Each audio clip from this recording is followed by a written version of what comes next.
And it's a bad one. He ain't done pawned off damn near everything. His old woman a wedding ring for a bottle.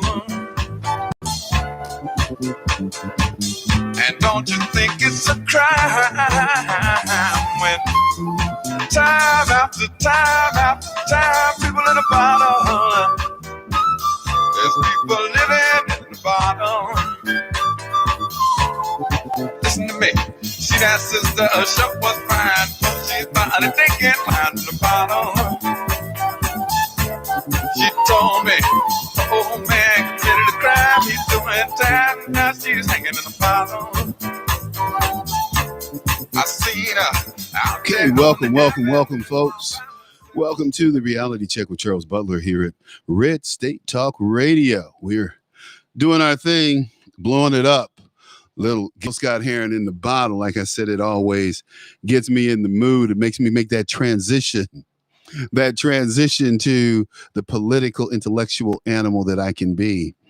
And I'm encouraged often by my good friend, Mr. Frank Venucio, who's waiting to come on the show today. We have so much to talk about after the RNC, the shooting in Kenosha. I mean, there's just so much to talk about. Frank, what are we going to do? How you doing, Frank? How's your show coming? Great. And doing great. Good to be with you. Well, thank you. Frank. Frank, I saw that shooting yesterday in Kenosha. Frank, when's the first time you heard of Kenosha, Wisconsin? Frankly, I think it may well have been with the shooting. Okay. Well, my connection with Kenosha, Wisconsin goes back to 1968 or further, 67. The quarterback from our high school, a guy named Craig, I want to say Craig Rogers. Can't remember his name. Anyway, he left our school and he went to quarterback at Kenosha. At Carthage College. Carthage College is in Kenosha. It used to be a little football powerhouse. Can you believe that? It was a little football powerhouse. And it's just fun, man. It was a fun school. I was recruited to go there. A good buddy of mine I played ball with, a guy named Tommy Holt. He's a legend at Carthage College. Carthage has sent a couple of guys to the pros, okay?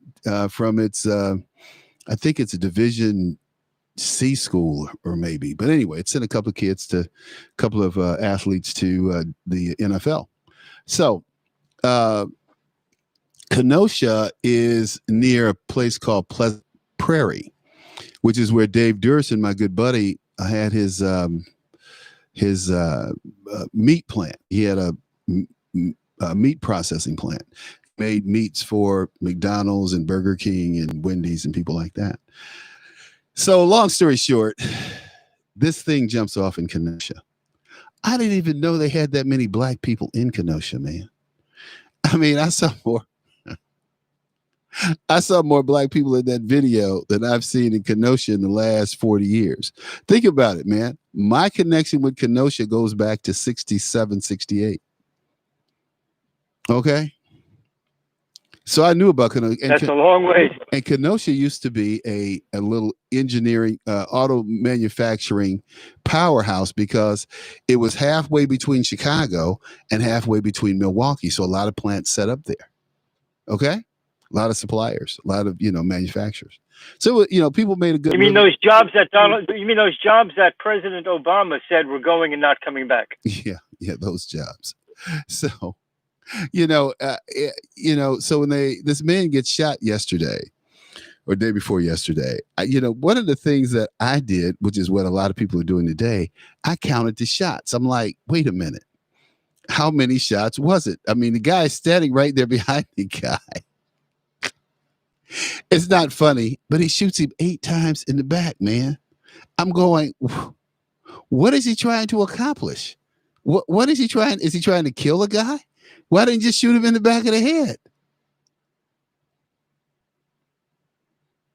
I have been told by some who seem to know what they're talking about that there's a panic response that occurs that once you fire that gun, once you cross that line, it's actually difficult for some people to actually stop firing.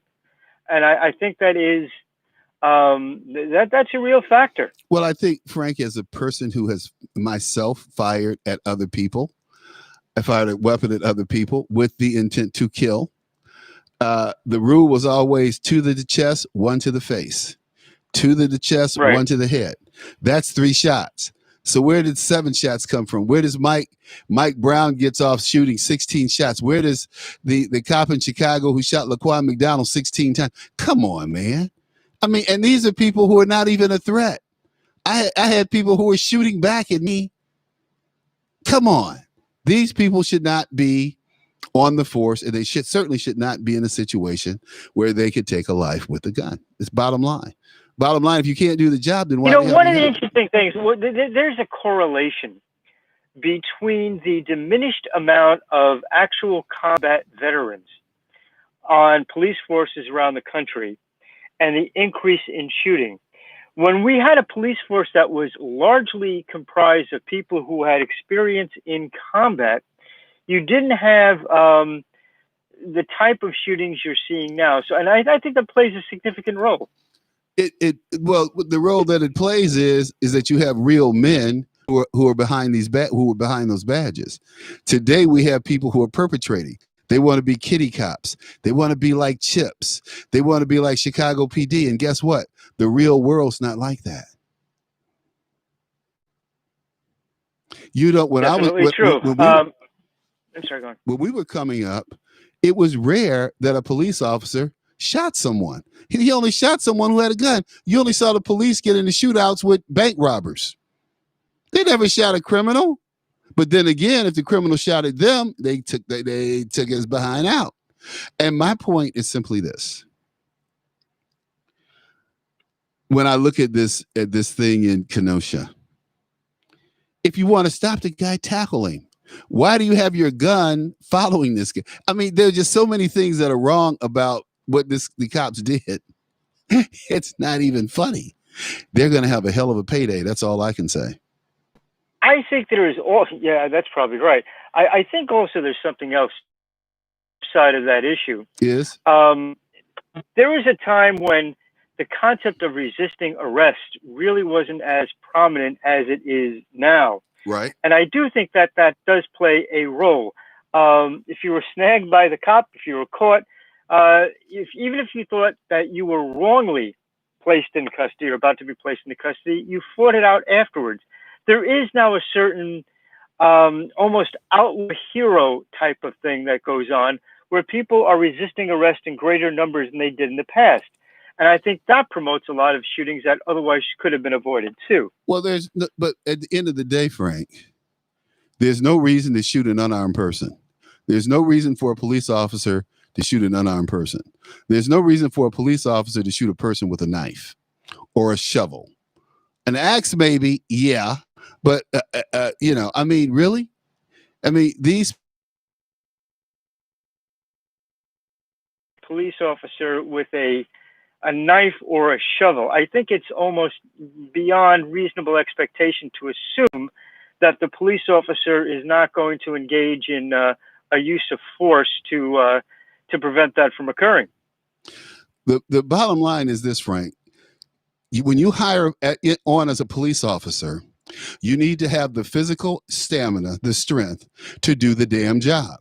We have people today who... Well, now you're bringing up a whole other area of interest.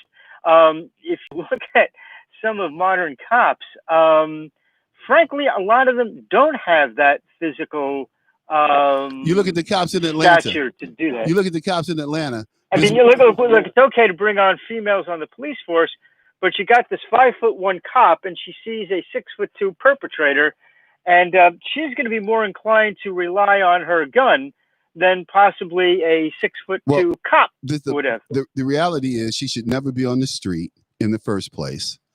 It's bullshit to have these women out here on the street perpetrating. They can't command anyone to do a damn thing. That's part of this American white woman bullshit that has continued since the suffrage movement, that women are equal to men. And that's bullshit. They're not. And they can't do jobs that men do. So we have today a an armed services that's been co-opted and crippled because of political correctness, where you have women in combat and they're going to get people killed because they're trying to play soldier, sailor, marine.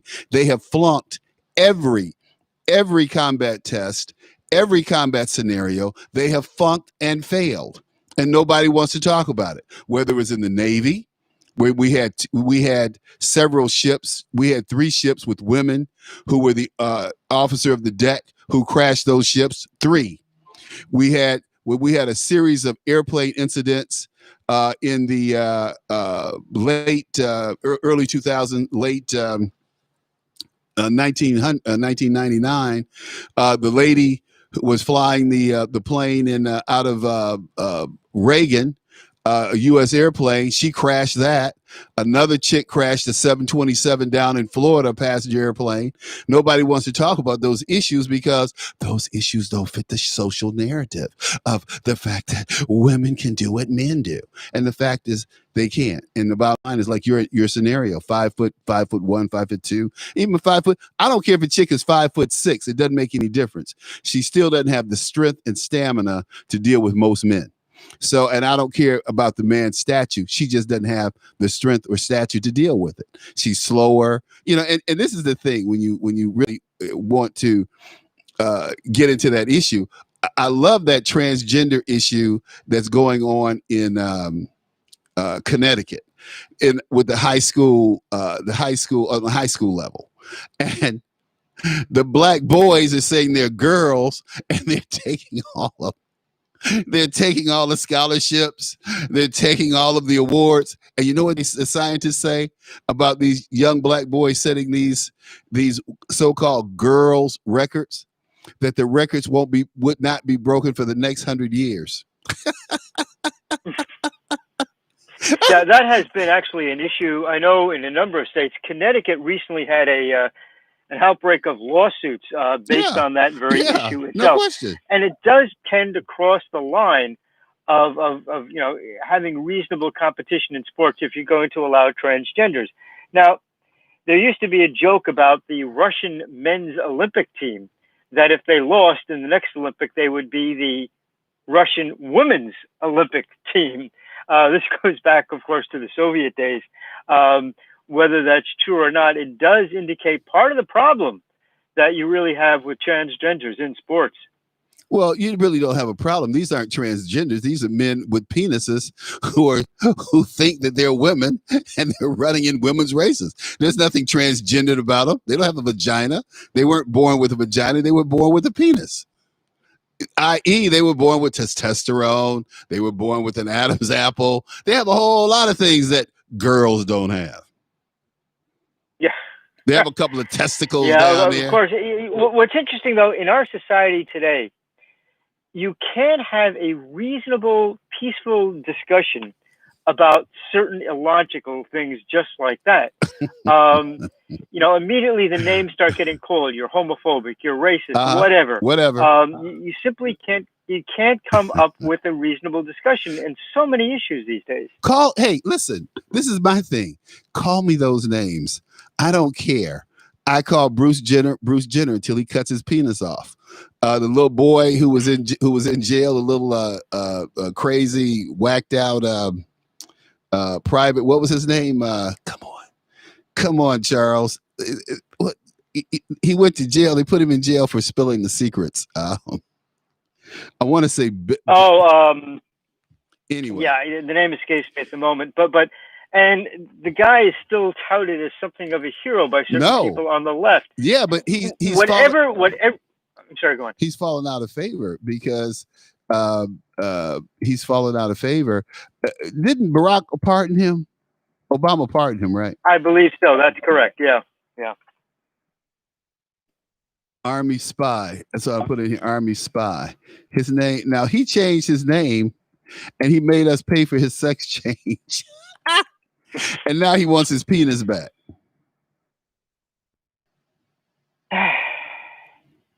As most of them do. 99% of people who have a sex change, the men who have a sex change, want their penis back at some point. Oops, I cut it. They cut it off. Yeah, They cut it off. My God, they took my. I hated my penis. Now I want it back. They're so sick. They're sick, man. These people are sick.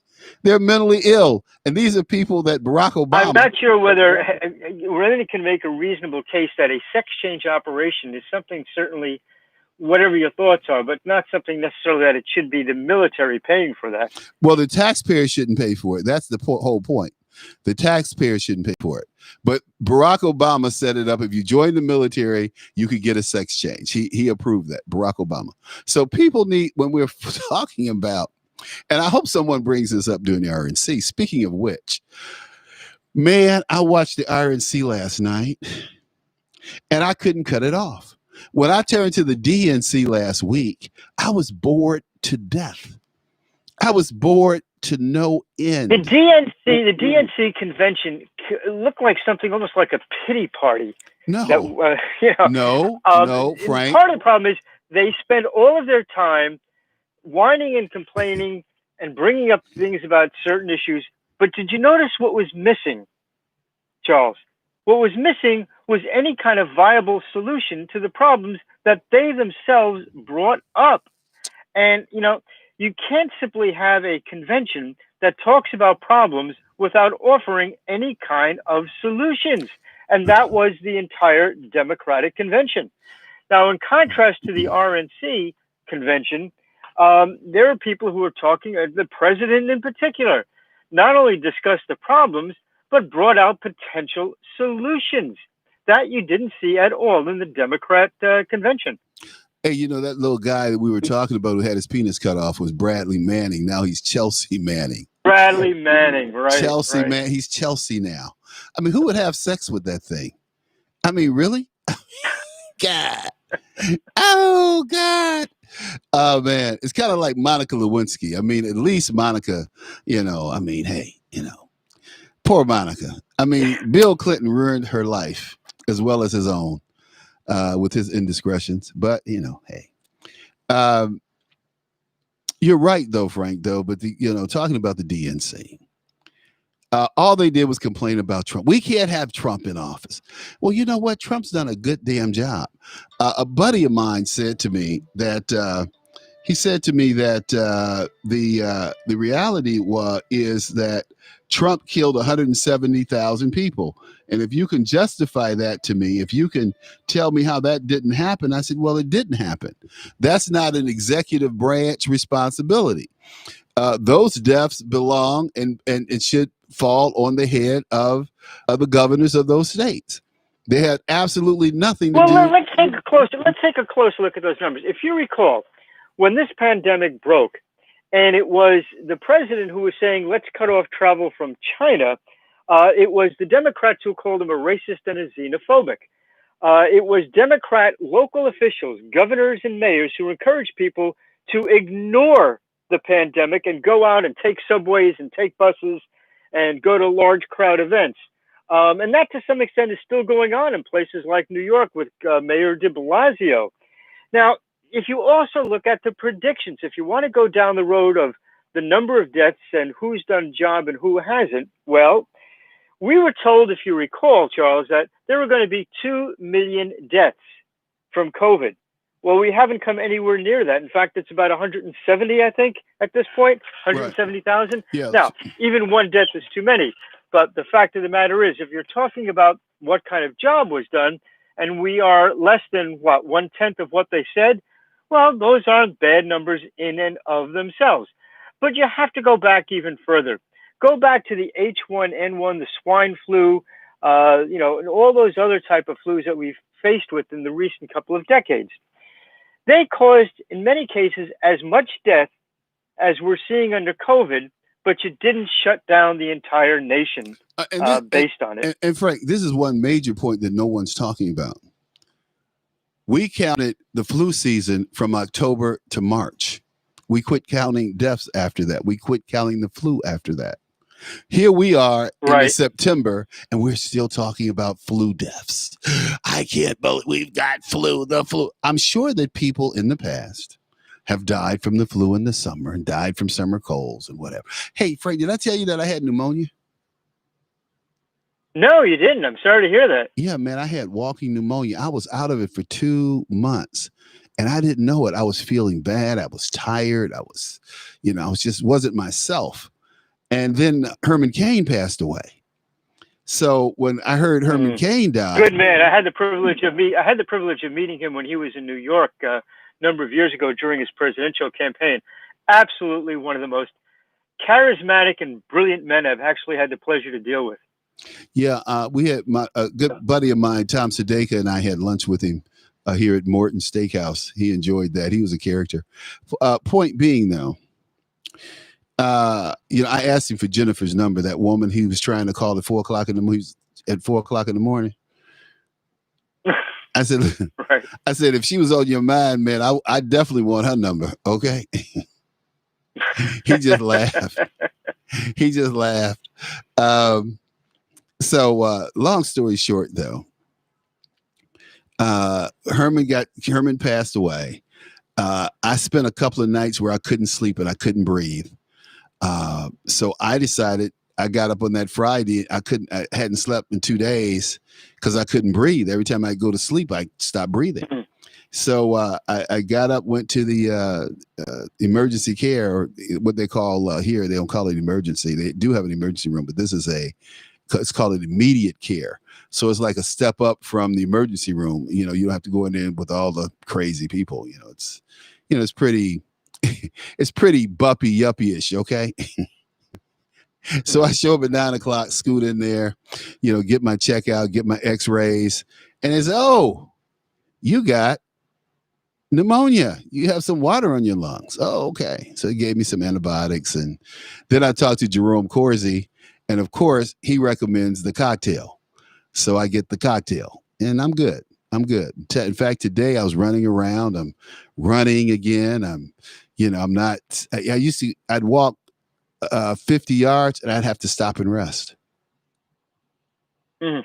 That doesn't sound like you, that's for sure. No, it wasn't. But look, man, before we run out of time here, the thing that gets me is that we have a unique opportunity, and I think we're witnessing history. The way that the RNC has structured its deal, the way that the RNC has structured the convention, I am just really pleased with it. I'm just really pleased with it. It has been a successful convention, and it seems even more successful when you contrast it with the disaster that was the Democrat convention. Just a question out of, in your observation, you've seen a lot of these conventions, as have I.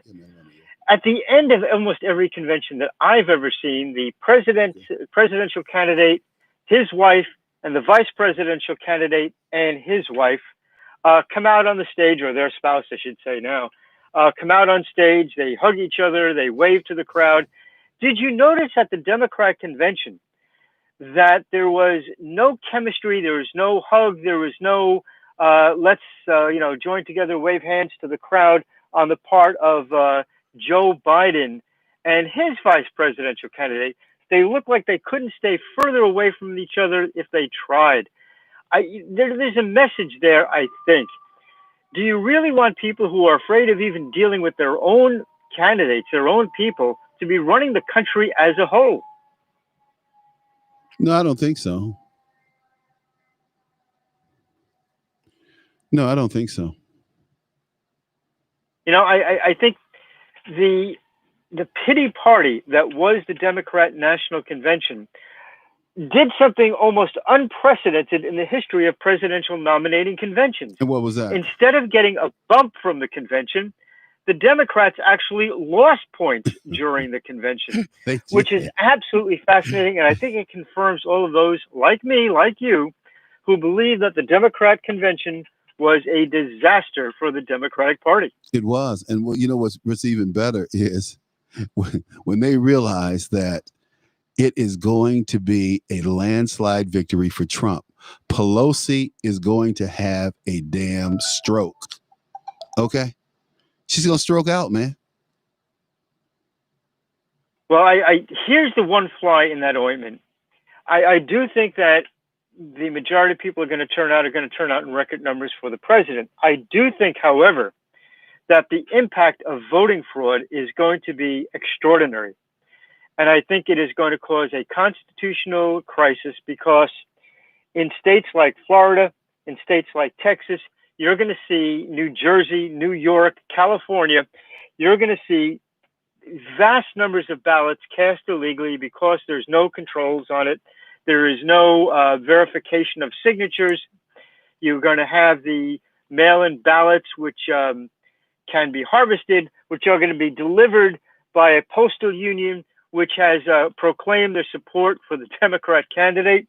We're in for a real bumpy ride in November after Election Day because of the potential, not the potential, I think, but the looming reality of massive voter fraud on the part of the Democratic Party. But they can't win, dude. They can't win. See, that's the beauty of it all. So a question of electoral votes.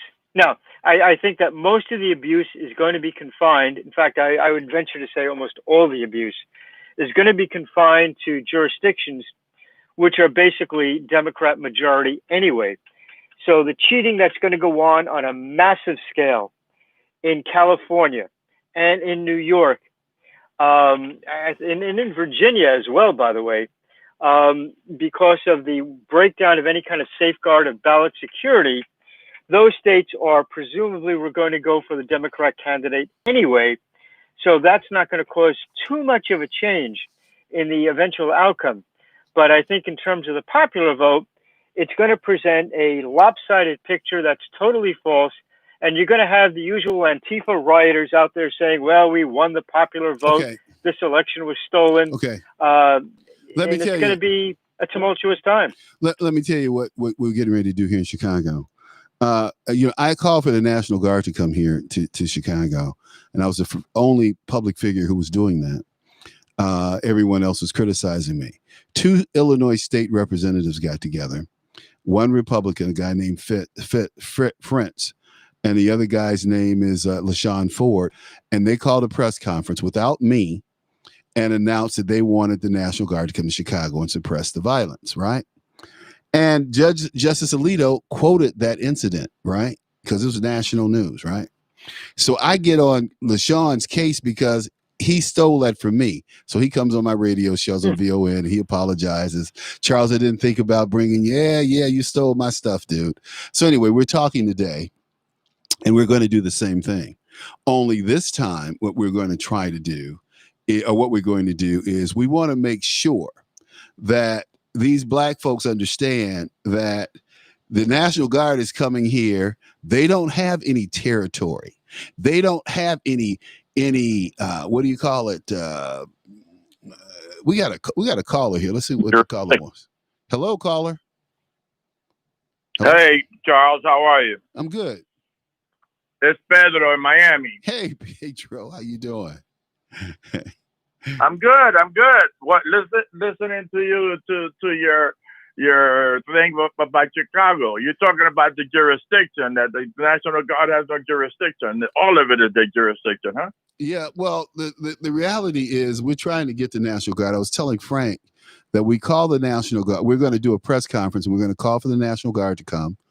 But we want the citizens to understand that the National Guard doesn't play the same rules that the cops do. You don't have any territory. We don't care about your territory. We don't care about your little fake. You control something. Those days are over. I want the National Guard to come in, or Blackwater or the Marine Corps, and clean up all of these gangs, eliminate these gangs, and anyone who's in a gang should be locked up, jailed, oppressed. Doesn't make any difference to me, but they got to go because they're bad for the community. They're nothing but urban terrorists, and they need to be dealt with that way. So, Frank, that's what I was sharing with you before we have to get off the air, man. Good stuff. Hey, Charles, it was great being with you. I look forward to our next conversation. Okay, man. Always. Okay. So, Pedro, thanks for calling, man. Pedro, it is good to hear your voice, man. Yeah, I listen to you all the time. It's just hard to get through sometimes for me. So, How is but the you know what? You've always been the man. You know, you and I we share a lot of things in common Yeah, we when do. it comes to politics. Yes, we do. And we've been debating this for over 4 years. You and I already. Yeah, no question. Yeah, when I was at Yeah. Genesis Communication Network, we picked up. Yeah. Did you hear Herschel Walker last night? I did, man. You know, I know Herschel. I've had the privilege and pleasure of spending time with Herschel.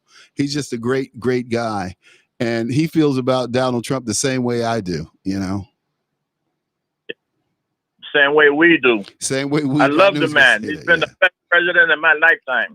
I say the same thing. He's been the best president we've ever had in my lifetime, and the next best president before him was Reagan. And Exactly. We get these people in office who want to be presidential pussies instead of standing up and working for the people. Joe Biden is a pussy. Joe Biden is a political wuss. All he's going to do is get in and bend over and we need to be friends with our allies. No, our allies need to be friends with us. Our allies have taken advantage of us since World War II. We paid their way. We pay their way. We look at the French. We bail their asses out. We spent over $3 billion in equipment and aid to the French when they were fighting the North Vietnamese. Why? Why were we supporting colonialists when you had when that government had promised independence to its colonies after World War II? We got on the wrong side then. Ho Chi Minh, we should have supported Ho Chi Minh. Eisenhower was wrong. Truman was wrong. And that led us into Vietnam, which we shouldn't have been in because Ho Chi Minh came to Eisenhower and said, I have a constitution. I have a constitution like George Washington. I am the George Washington of my country. And we turned our back on Ho Chi Minh because of the racists in Washington, and they didn't want to let these little brown people govern themselves. They wanted the French it was going to help French morale. Screw French morale. The French are froggies. They're pussies. We've had to bail their ass out of every war. We bailed their ass out of World War I, World War II, then Bien Phu. We had no business being in Vietnam. Just like right now, we're in the Middle East. That's British mess up. That's the British foobar. You know, we got. We have no business any of them. Period. We had 600,000 men and women serving in the Middle East, and the Brits are the ones who stole from them, who stripped them of their resources, and then walked away, leaving the world with this mess. But that's what the Brits do. Exactly. But Trump is the only one who stood up and said, hey, we're not going to take on your mess. You're going to pay for your own mess. And by the way, you're going to pay us for dealing with your mess. Yeah, they don't look. Their military spending is pretty very little. Why? Because we defend them, all of Europe. We protect all of Europe. This is incredible. Why do we have to defend all of Europe? And finally, Trump is the only one who came around and said, "Hey, you know what? This time you guys divvy up some money to defend yourself." That's it. And get off. You know, and he forced Germany and some of these others to pay up some money. And Merkel had the nerve to try to buck Trump. That was too funny. She had the nerve to try to buck Trump. And Trump's like, look, you're a developed country. You need to pay your bills, chick. You need to pay your bills. And that's what she didn't like. She didn't like that, you know, because she pushed. Barack was a pushover. Barack, Bush. Bush. He was. I don't know what he was all messed up because of Cheney and Rumsfeld. And before he's a rhino, man. Bush is a rhino. And before him, you had that Clinton in there who was stealing everything. But so now, let me ask you this, Pedro, while I got you on the phone. I got you on the line here. What are you hearing from your people about this election, about Trump? What are you hearing from people out there? You got to remember, I have a mix. My family in New York, you know what? They're just haters. Because as we know, this whole election is hate. None of it has to do with policy, what's good for America. It's all hate Trump. There's no other thing, and hate can't win. Hate really can't win. But at this point, and I'm trying to explain, letting people know. And then, I got my daughter-in-law. She said, finally she come around and says, you're right. I went to North Carolina and I convinced a couple of people to look and see what's happening. And now I'm getting some feedback from them, that they're beginning to see. But, a lot of these people, man, they just guided by blind hate. They don't want to see anything. This Wuhan flu thing. We've had, these people, all they did was interfere. Mm-hmm. That interfere, regardless of how many people died. No, they cared about nothing. All they cared was about hate the orange man. Well, this was their whole agenda, and hate can't win. Hate shouldn't win. If it does, we're in trouble. What did you we're think? in a lot of trouble in this country. What did you think of the? What did you think of the convention last night? Oh, it was great. The part that I got to see, it was great. I saw Herschel. I saw that young girl. I don't know her name. The one that did the right to try medicine. That she's alive because Trump did pass that law, that right to try law. Yeah. That instead of 20 years for a medicine, you know what? The people are already dying. Let them try whatever is out there. Yeah. And that's why that young lady's alive. It's the difference between that and the darkness that we got from these Democrats is incredible. And you know what? They will govern the same way. Yeah, but we will wind up being a dystopian society, and I don't want to do that. Pedro, but think about this. You were talking about. I remember that state rep from Michigan, from Detroit.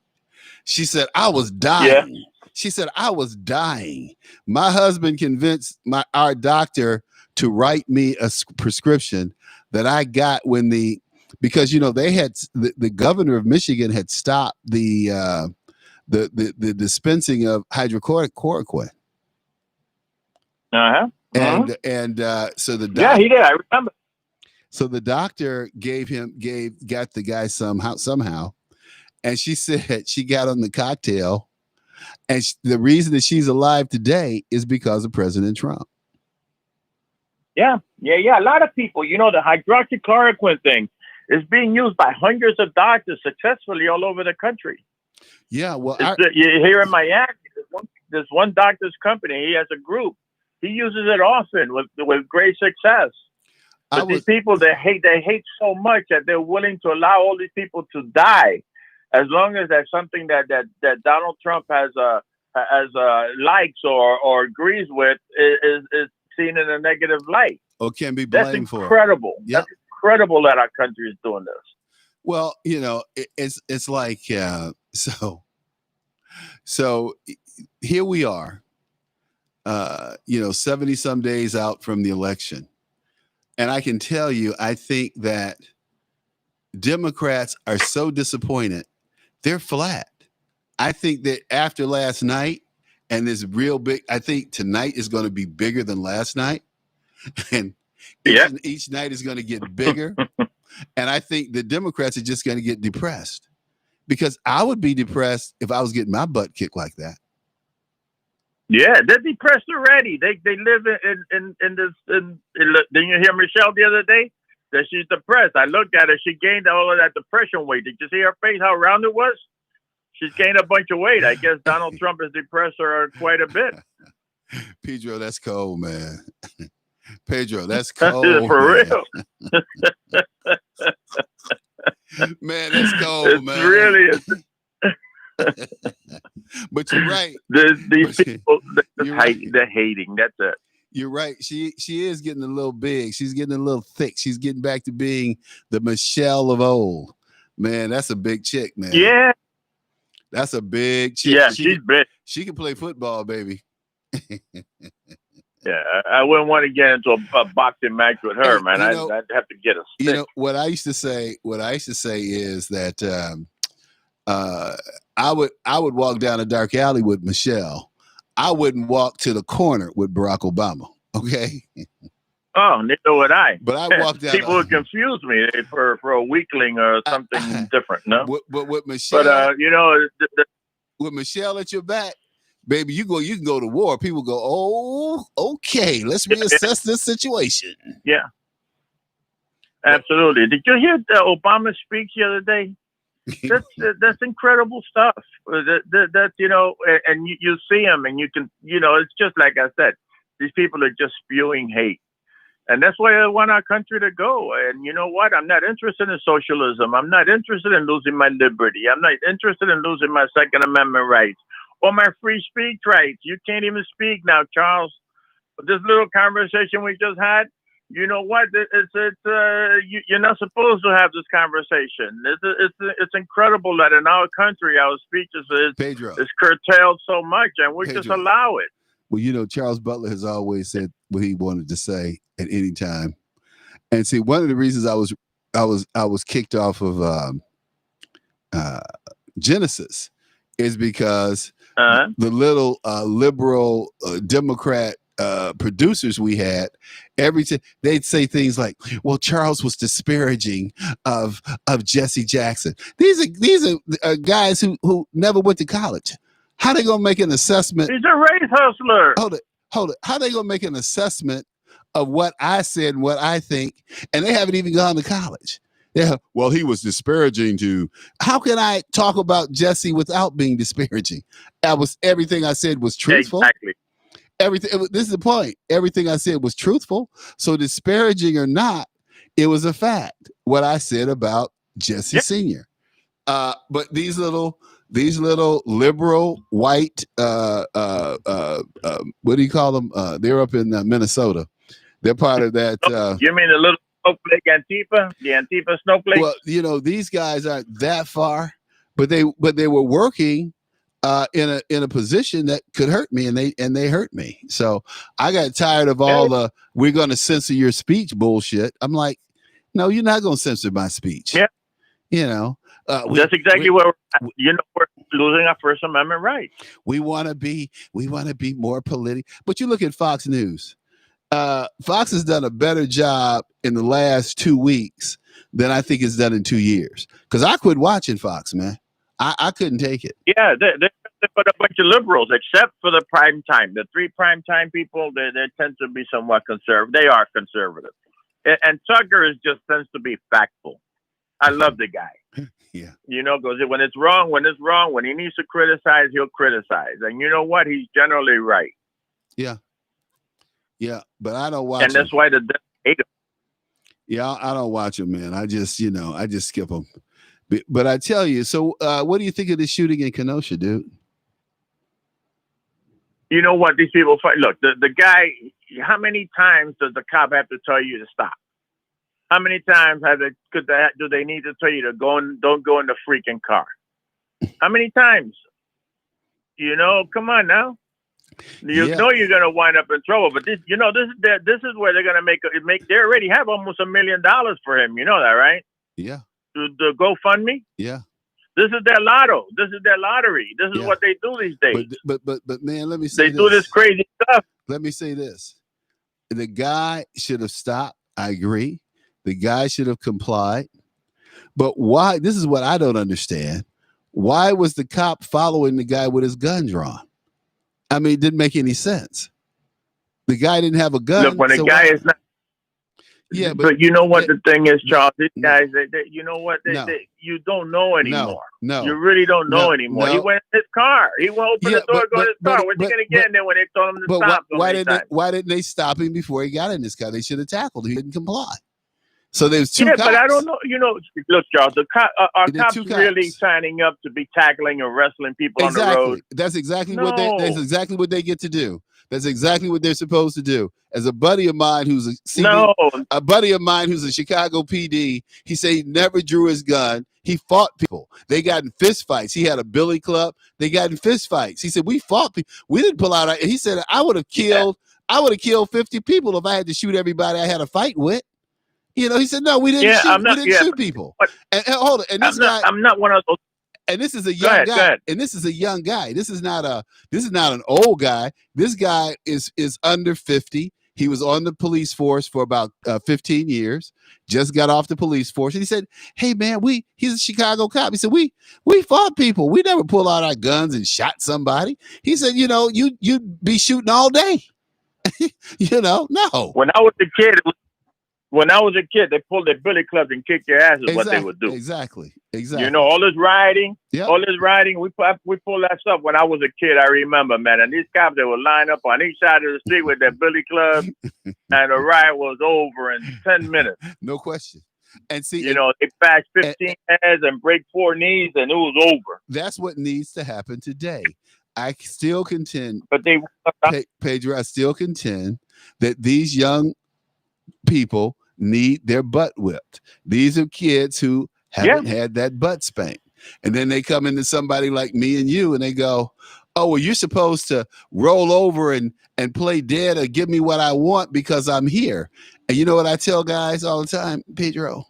I say, "Look, dude, this ain't gonna be this ain't no video game. The blood that you taste and that you see is gonna be your own." Yeah. Me, you know what? I'm a disabled senior citizen, and I try to avoid as much as I can whatever happens. But I'm not going to allow anybody to freaking kill me or finish maiming me on the road. So, and that's why I always carry my pistol to make sure that I'm going to be home again that day. Well, that's because you don't know anymore on these roads. You don't know what's going on anymore. These people are just crazy, acting stupid out there. I'm yesterday morning. I get up, and the first thing I see on television,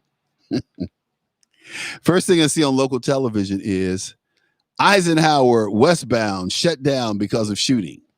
This first thing in the morning. Yeah. This is like 6:30 in the morning. Okay, 6. Yeah, Charles. Yeah, keep going. I'm listening. Mm-hmm. So then, I'm on my way home this afternoon. I'm on my way into the office, and on a major street in broad daylight, the police are out looking at shells from a shooting on a major street in broad daylight. Oh man. Yeah, no, it's crazy, Chicago, the way they're killing people. Oh, Lightfoot is safe though. Her block, you can't even film on her block. But it's dangerous out there in Chicago. Lori said, "I'm taking care." I don't know. Lori Lightfoot said, "I'm taking care of me and my wife." Yeah, I heard. Yeah, that's exactly what I heard the other day. These Blaze was trying to film. Well, why they threw them out of there. They wouldn't allow them to stay there. Oh, really? Near her house. This First Amendment is going right down the toilet, along with our Second Amendment. If these people win, Well, Lori Lightfoot. I love the fact that they made her come out and do and say what she said, because now the people know that her life is more important than their life, and she puts more value on her life than she does on protecting the citizens of Chicago. Yeah, but they'll still vote for her. No, they won't. They'll still vote for her. I don't think so. It's incredible the way that works, but they'll vote for her. I hear you, but I don't think so. I think that her reign is coming to an end. Really. Seriously. Hopefully. Hopefully. I don't think the people of Chicago want to live like that. I don't think they want to live in a war zone, which is what they're doing. The 60 people got shot this week in Chicago, Charles. That's crazy. Well, I mean, that's better than 70 or 80. Yeah, or 1,000. But yeah. I mean, it's incredible. It's incredible. But a lot of, a lot of people in these neighborhoods are beginning to wake up now. They're beginning to see they're beginning to smell the roses. Like that girl in the girl in Baltimore, in South Carolina. Where is it? Kim Klacik in Baltimore. Baltimore, yeah. That girl, Kim Klacik. Yeah. That little black girl that's running for a Cummings seat. Yeah. She but Cummings, she's out there. But Cummings had Cummings had a rat and drug infested district. All the CBC does. Yeah. Every member of CBC has a section or component that's drug and rat infested. Every one of them. Yeah, but they invest billions. Where do all the billions of dollars that go into these communities, where does all that money go to other than their pocket and Jesse Jackson and Al Sharpton and the rest of the race hustling group? That's where the money has to be going, because it's definitely not going into the community. These people are spending $20,000 a year per student. And these kids get out of high school and they're reading at 3rd, 4th grade level. Charles. Well, how are these people going to be able to survive in this world? That's exactly why, and then they have nobody to guide them. They have no father in the house. They have nobody to guide them. So what do we have? 60 shootings in a weekend. That's what we have. Pedro, first you have to stop these women from having babies out of wedlock. Among black folks, it's 72%.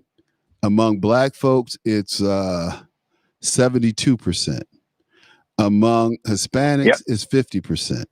Among whites, it's 30%. We need to disincentivize women having babies out of wedlock who can't afford them. And if they do have them, we need to penalize, not celebrate. We need to penalize people who are having babies, who haven't planned to have babies, who can't afford to have babies, who don't have jobs, who don't have careers, but they want a damn baby.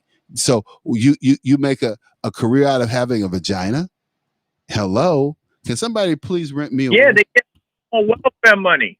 But the welfare money. But listen, Pedro. Yeah, I know. The welfare money is no money.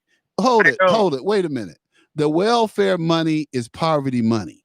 It's not like the welfare money is minimum wage money, or the welfare money is a living wage money. It's poverty money. Them living in squalor. They live in squalor with that money. It doesn't even pay their rent. That's why they live in these rat-infested neighborhoods. So what has to happen? And this is America.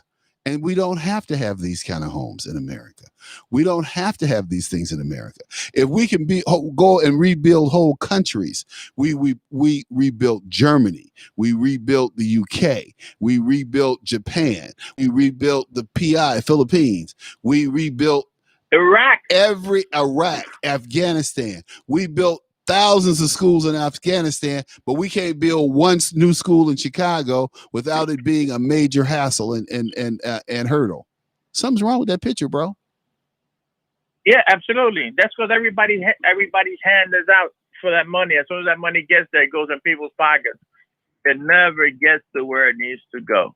But this all started with the Democrats back in 1963, 64. They were going house to house telling people, hey, get rid of the father and we'll send you some money. Yep. That's where it started. Yep. And it hasn't ended. It's getting worse. It is. It's getting worse. That's exactly how it started. And then it's not going to end unless, unless we really put our foot down and get rid of these Dems. Otherwise, we're in trouble as a country. Well, we're going to be in trouble, but we'll be okay. We've been here before. Yeah, I don't know if we've ever been in this situation before. I remember the 60s. I lived through it. I don't know if we've ever really been in a situation like we are today, where the whole educational system has already corrupted a large portion of our youth, and even our Gen Xers and a bunch of the boomers. Yep. We're in a situation that's pretty dangerous these days. Hey, well, Pedro, thanks for calling in, man. Appreciate you. Charles, it's a pleasure talking to you. Too, I love talking to you. I always have. All right. Well, you know what? I'll listen and call you sometime during the week when I have something to say. All right. Appreciate you, dude. All right. Take care. You take care, man. You too. All right. Bye-bye. Hey, folks. So we're blowing right along here. Boom, boom, boom. A little compared to what? We'll be back tomorrow. Got a little surprise for you. Surprise guests. So tune in, okay? That is hanging up.